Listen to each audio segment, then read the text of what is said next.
Je vous remercie. J'ai donc reçu de M. Richard Ferrand et des membres du groupe La République En Marche une motion de rejet préalable, déposée en application de l'article 91, alinéa 10 du règlement. La parole est à Mme Catherine Kamowski.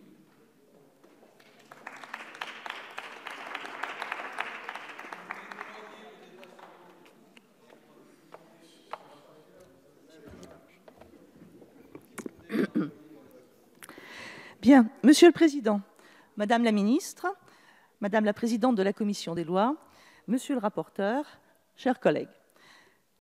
Après toutes ces prises de parole, c'est vrai qu'il va m'être difficile de ne pas plus ou moins répéter ce que les uns ou les autres ont dit.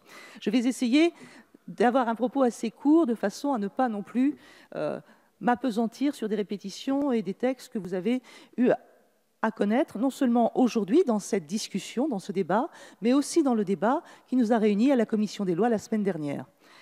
Alors, moi je dirais d'abord, quand la loi permet ou empêche déjà, pourquoi vouloir contraindre davantage? Je vais redire ce que vous avez tous dit, tout le monde, ici et ailleurs, est évidemment favorable, sur le fond, à un droit inaliénable à l'eau. On voit bien les ravages qu'on fait et que, malheureusement, font encore la sécheresse ou l'eau impropre à la consommation dans les pays en voie de développement, mais aussi quelle peut être la détresse de nos concitoyens lorsqu'un accident ou un événement inopiné les prive momentanément de l'accès à l'eau potable. Petit clin d'œil à un autre débat d'il y a quelques jours, c'est peut-être ce qui nous prouve, s'il en était besoin, à quel point la solidarité portée par les EPCI est nécessaire, voire vitale. Alors, le droit à l'eau pure est un droit fondamental, effectivement, reconnu par des normes et des traités internationaux depuis une vingtaine d'années. Juste quelques dates, vous les avez tous en tête. En 2000, l'Assemblée générale des Nations unies a défini le droit à l'eau pure comme un droit humain fondamental.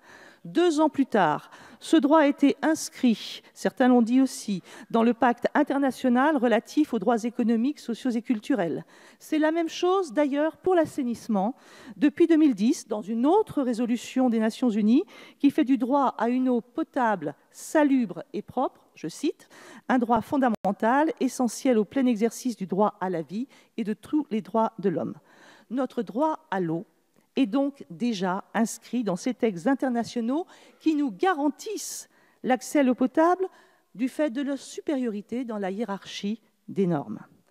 L'exposé des motifs de votre proposition, d'ailleurs, Monsieur Lachaud, le présente fort bien. Je salue encore ici votre travail très clair et très didactique, comme j'ai déjà eu l'occasion de le faire lors de nos travaux en commission des lois. Maintenant, en droit interne, nous sommes également bien pourvus par le bloc de constitutionnalité, puisque le droit à un logement décent existe et qu'il comprend l'accès à l'eau et à l'énergie. On trouve d'une part dans le préambule de 1946 le droit pour l'individu et sa famille de bénéficier de conditions nécessaires à leur développement et le droit à la sécurité matérielle. D'autre part, la Charte de l'environnement de 2005 proclame le droit à vivre dans un environnement équilibré et respectueux de la santé. Donc, les lois concernant l'eau tirent déjà leur autorité des principes du bloc de constitutionnalité. Vouloir leur donner une assise juridique supérieure, les ancrer explicitement au plus haut niveau de la hiérarchie des normes, serait à mon sens redondant et surtout ne renforcerait pas leur efficacité. Je ne peux donc que vous répéter la position que nous avons prise la semaine dernière. Tous les dispositifs qui existent doivent être appliqués dans leur lettre comme dans leur esprit. Nul besoin n'est d'en rajouter. Et la mauvaise volonté, réelle ou supposée, de certains opérateurs n'y changera rien. Je suis d'accord par contre avec vous qu'il faut absolument renforcer l'application de ces lois. La loi du 15 avril 2013, dite loi Brottes, qui interdit notamment les coupures d'eau dans les résidences principales en cas d'impayé, reste la loi de la République et doit être appliquée dans toute son autorité. Cette même loi, d'ailleurs, je le précise, prévoit aussi la possibilité pour les services publics locaux de mener des expérimentations en matière de tarification sociale de l'eau.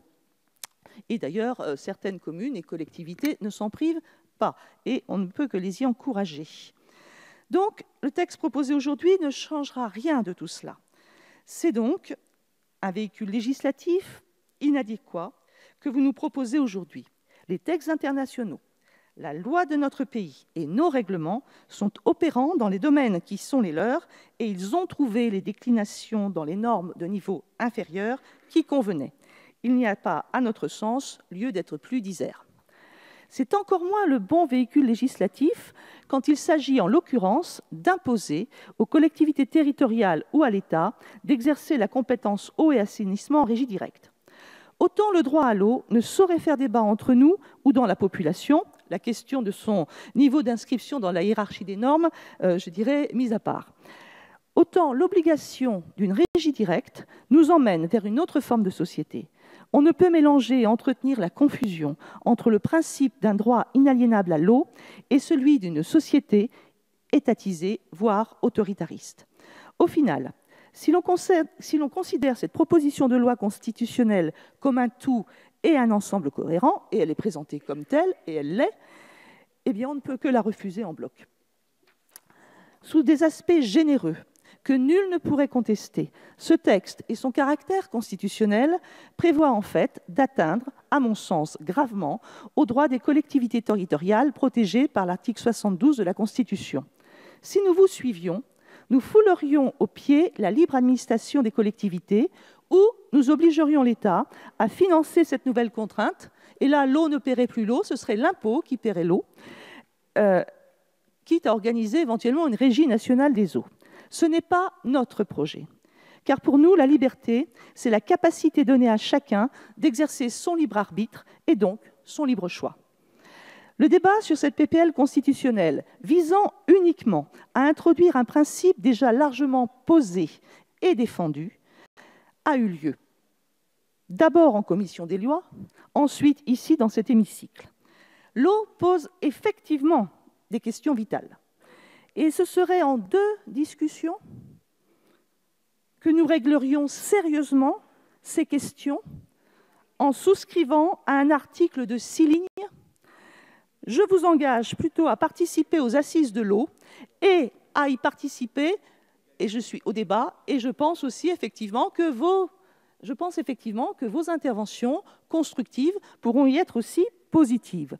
Pour conclure, je veux remercier mes collègues du groupe LAREM, Daniel Brulbois, Frédéric Tufnel, Pierre Cabaret et Adrien Morenas, pour nos échanges extrêmement importants sur ce texte. Je salue également le dialogue que nous avons pu nouer tous ensemble, représentant les différents groupes politiques sur ces bancs, tout au long de nos séances de travail en commission des lois et dans cet hémicycle. Et je salue particulièrement votre attention au droit à l'eau et les questions pertinentes ou impertinentes que vous posez ne peuvent que nous amener ensemble à continuer le débat dans d'autres lieux. Ma collègue Sandrine Lefeur, si, mais je le pense sincèrement en plus. Je vais finir quand même. Non, non, pas du tout, nous sommes très ouverts à la République en marche. Bien, je finis. Ma collègue Sandrine Lefeur, membre de la Commission du développement durable et de l'aménagement du territoire, ainsi qu'Adrien Morenas d'ailleurs, vous donnera dans quelques instants l'explication du vote de notre groupe sur cette motion. Et je vous remercie très sincèrement pour votre écoute et votre participation à tous. Je vous remercie, Madame.